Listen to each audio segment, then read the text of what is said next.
Hey everyone, welcome to another episode of The Coaches Show. I'm Wohlfahrt, joined by head women's basketball coach Megan Gebbia. Coach, let's talk a little bit about your win streak right now. You guys are 11-0 overall, 10-0 in conference play. Can you talk about that? Obviously it's a feat that we weren't sure we were going to be able to do this year. But, with this experienced group, anything can happen. And I think it's exciting. I think we've been tested in a couple of games, and we've been able to kind of pull through with those tests. But it's great to be there, but it's not something that we're harping on and like, oh, we have to continue the streak. It's just one game at a time. So, Coach, you talk about a few challenging games. What games are you talking about specifically? Well, I think if we go back and look at Lafayette and Holy Cross, probably the two toughest for us, just because Lafayette really shot the ball well, 50% from the field, and we had to find different ways to win those two games. And that one, we just had to outscore them because for whatever reason, we just couldn't stop them that day. And then the Holy Cross game, totally different. They came out of the gates hot.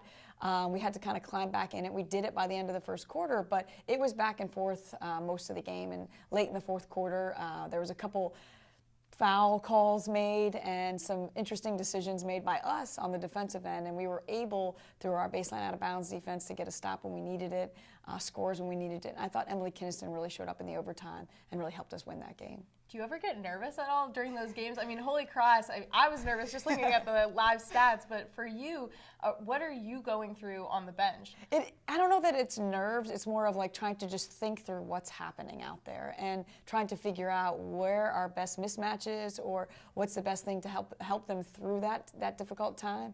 And I just think because we've been in so many close games over the last 3 years that they kind of have figured out how to muddle their way through, and they know when they need to get stops or they know when they need scores. And for me, it's just really comes down to the X's and O's and trying to figure out how do we manage our situation best at the time.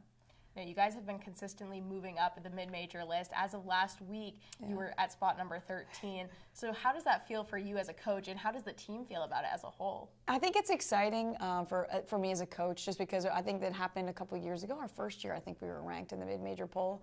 And I was, for a while there, I was thinking it was unlucky 13, especially with the two games that we had to play that week. But, it's a credit to our players that they worked hard to get there, and that people are recognizing what they're doing, and what they're doing is special. I think it's kind of fun to be a part of it, and it can be taken away from you in any instance. If you have a 2-game losing streak or whatever, you can be out. So we don't. Again, it's something that we mention so that they know they're accomplishing things, but it's not something that we ever focus on. I think the team's excited about it. They feel like the momentum heading in their direction, and they feel like they're on this path. That's different than it's been the last couple of years. I think they see that this is a special year for us, and they want to continue to make it special. And I think the more you win, the more you refuse to lose. And I think we're kind of on that path right now. Speaking of it being a special year for you guys, it definitely is. And you have been through a lot for the past 3 years now. I mean, after winning the Patriot League Championship in 2015, it was a long 2 years. And now you're here, you're having this special season right now. When I talked to Maria a little bit, she was saying, it was tough for her because she came in as a freshman and you guys won the championship. And she was just like, that's what we do here, I guess. We win championships. And then she said it was hard to go through those next 2 seasons and struggle and work really hard. But now you guys are here.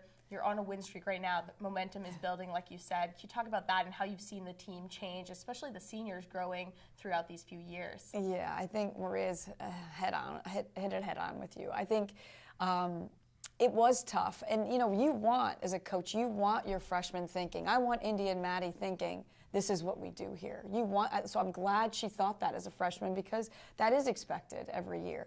But what we didn't realize, or what they didn't realize, is it is hard to get to where you were. And the teams before them, Jen's year, senior year and stuff, those teams before that were good. And not only were they good, they just couldn't get over the hump. So they hadn't been through the losing part of it. They had just been winning, and we just can't win a championship. We finally broke that, and now this group just thinks, you're supposed to win.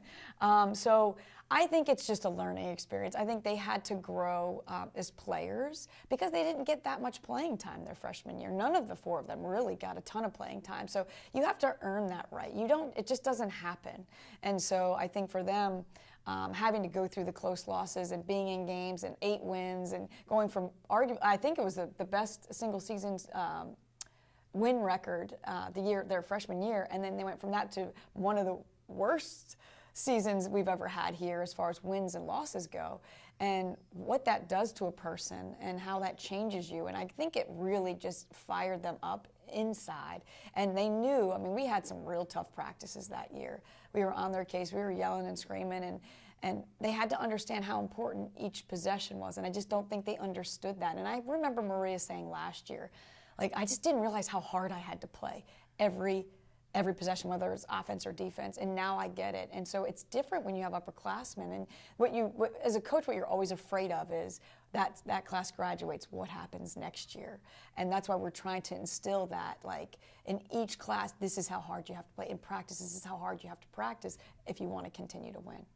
This Saturday, you guys face Army. Last year, it was a tough matchup. Yes. After the game, there was it almost seemed like the team was down. It was a very hard game. It was a hard thing to go through. How do you feel going into this game now? I'm excited. Army's still a good team, and they have, speaking of upperclassmen, they have a ton. I think they have 6 or 7 seniors. So it's not a team you can ever take lightly. They play extremely hard. They're coached very well. So it's one of those things where we know, and they know, that this has been the toughest team for us to beat year in and year out. So I don't think we're going to take anybody lightly at this point, and I think they know what's at stake. You know, you don't want to lose. You don't want to drop in the mid-major poll. You don't want to lose the streak that you're on, and I think there is a little bit more pressure that comes with that, but I don't think this group feels the pressure. I just think they're still on that mission of let's play to the best that we're potentially able to play and see what we can make of it, and I'm excited to see what Saturday brings. How about you as coach? Do you feel any pressure? Of course I do. I feel more pressure winning than we did when we were losing. And I think it's because you don't want to let the team down. I don't want to let them down. I don't want to let our fans down. And so for me, there's always pressure. Saturday is also National Girls and Women's in Sports Day. Can you talk about the importance to you of females playing sports, of girls starting at a young age, you know, being on teams and playing sports like basketball? You were an athlete, you played Division I college basketball, now you're a coach, so sports have been a part of your life. Yeah, I mean, sports have been a huge part of my life. That's what I love. And so for these young children, girls, I mean, it's so fun to see them out there doing different sports. I mean, we have lacrosse, we have volleyball, we have all field hockey, we have all different sports that they can try. My nieces usually come and they get a chance to work with different teams. And I just think it's important because sports gives you confidence. And I think for females in general, they struggle with that area. So I love seeing them out here. I love the support that they give. And I like that they get to meet our team after, and our team gets a chance to kind of mingle with them and talk to them. And our team is role models for these young ladies. So it's just a great community situation for us and time spent with each other. So it's nice. Thank you guys so much for joining us for another edition of the Coaches Show. Thanks to Coach Megan Gebbia for joining me today. If you want to learn more about AU women's basketball, you can go online to aueagles.com or follow the team on Twitter at @AU_W basketball. We'll see you next time.